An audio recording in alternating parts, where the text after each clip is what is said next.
AITUC ఆధ్వర్యంలో అలాగే municipal కార్మికుల జీతాలు పెంచాలని అలాగే కార్మికుల సమస్యలు పరిష్కరించాలంటూ పవన్ కళ్యాణ్కి తమ గోడుని వినిపించేందుకు ఇక్కడికైతే చేరుకున్నారు. అలాగే మధు గారు మాట్లాడదాం. సార్ చెప్పండి, ఏంటి ఏ సమస్యపై పవన్ కళ్యాణ్ వినతి పత్రం? పవన్ కళ్యాణ్ వినతి పత్రం తీసుకోలేదు. ఈరోజు పవన్ కళ్యాణ్ మమ్మల్ని మోసం చేశాడు.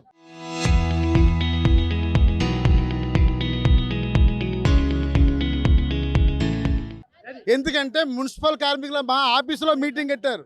గోదావరి పుష్కరాలు చూద్దామని నేను చేద్దామని వచ్చి మా మున్సిపల్ కార్మికులతో మా ఆఫీసులో మీటింగ్ పెట్టి మేము ధర్నా చేస్తుంటే ధర్నా చేయకొద్దు, మీరు మీరు ఆయనకి ఇవ్వండి, మేము చెప్పామని చెప్పారు. చేరని వచ్చిన తర్వాత పిల్లిలాగా దొంగలాగా పారిపోయాడు. మేము ఏమడుగుతున్నామంటే గోదావరి పుష్కరాల నేపథ్యంలో సిబ్బంది సరిపోతారా? సరిపోరు, సిబ్బంది పెంచాలి. రెండో విషయం, రిక్షా కార్మికులు 9,000కే పనిచేస్తున్నారు, వాళ్ళ జీతం 20,000 ఇమ్మన్నాం. అలాగే ఆపకసలో పనిచేస్తూ మరణించిన కార్మికులు కుటుంబీకులకి ఈరోజు 21,000 కాకుండా 15,000 రూపాయలే ఇస్తామని చెప్తున్నారు, అది ఇమ్మన్నాం. 60 ఏళ్ళు రాగానే పని ఆఫ్ చేసి రేపటి నుంచి పనికి రాబోతున్నారు. వాళ్ళందరూ ఒక ఆవిడ గుండెపడి చనిపోయింది. అందుకనే వెంటనే వాళ్ళందరూ కూడా ఉద్యోగాలు ఇవ్వాలని కోరుతూ డిమాండ్ చేస్తుంటే ఈరోజు పోలీసులు ఒక నిర్గమనంగా వ్యవహరించి ఈరోజు మమ్మల్ని లోపలికి వెళ్ళడం లేదు, మాట్లాడలేదు. దీన్ని తీవ్రంగా ఖండిస్తున్నాం. ఒకటే పవన్ కళ్యాణ్, నువ్వేమన్నావంటే నేను రెల్లి జాతిలో పుట్టుంటే నా అదృష్టం అన్నావు. ఆ మాట నువ్వు అన్నావు, కాకినాడలో అన్నావు మాట. రెల్లుకు ఈరోజు ఆ రెల్లి కులవాసం వస్తే నువ్వు పారిపోతావా? ఈరోజు ఆ రెల్లి కులం వస్తే నువ్వు పారిపోతావా? నువ్వు వెంటనే ఇమీడియట్గా మా సమస్య పరిష్కరించాలి, లేకుంటే చలవి జోబెట్టి పెద్ద ఆందోళన చేస్తామని తెలియజేస్తున్నాం. డిప్యూటీ సీఎం గారు రెల్లి కులస్తుల్లో పుట్టడం నాకెంతో అదృష్టం, మీ కులంలో పుడతాను నాకు జన్మంటూ ఉంటే అన్నారండి. మేము ఉదయం నుంచి కూడా పడిగాపులు కాసి మా రాజమహేంద్రవరంలో మున్సిపల్ కార్మికుల యొక్క బాధక సాధకులన్నీ కూడా మేము మెమరాండ్లో లెటర్ రాసిపూర్వకంగా మన డిప్యూటీ సీఎం గారికి ఇద్దామంటే మాకు ఒక అవకాశం కూడా ఇవ్వకుండా ఇక్కడ ఉన్నటువంటి గత 5-6 సంవత్సరాల నుంచి కూడా కరోనాలో చనిపోయినటువంటి కుటుంబీకులు, ఆఫ్కాస్లో కార్మికులు, వాళ్ళ కుటుంబీకులందరూ రోడ్డును పడి ఉన్నారు.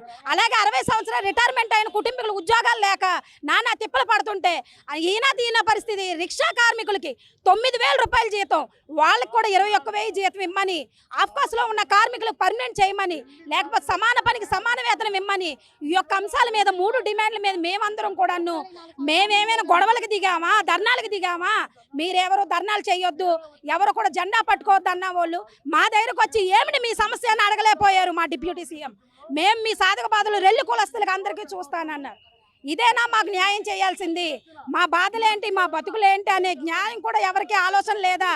మా సాధక బాధలు చెప్పుకునే మహిళలమి అందరూ కూడా, యువకులు అందరూ కూడా, మున్సిపల్ కార్మికులు మేము ఉండేది 1000 మంది, 1,200 మంది ఉన్నామండి. ఇక్కడ 9,000కి 300 రూపాయల జీతానికి ఉద్యోగాలు చేసిన వాళ్ళు ఉన్నారు. పర్మనెంట్ ఎంప్లాయీ అదే పని, ఆఫ్కాస్ కార్మికులు అదే పని, రిక్షా కార్మికులు అదే పని.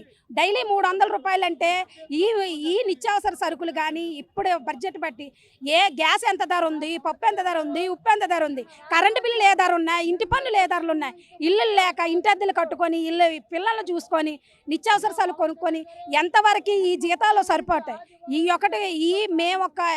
ఈ డిమాండ్లన్నీ కూడా మేము ఒక లెటర్ పూర్వకంగా ఇద్దామని మేమందరూ ఎదురు చూస్తుంటే మమ్మల్ని పట్టించుకోకుండా వెళ్ళిపోయారండి.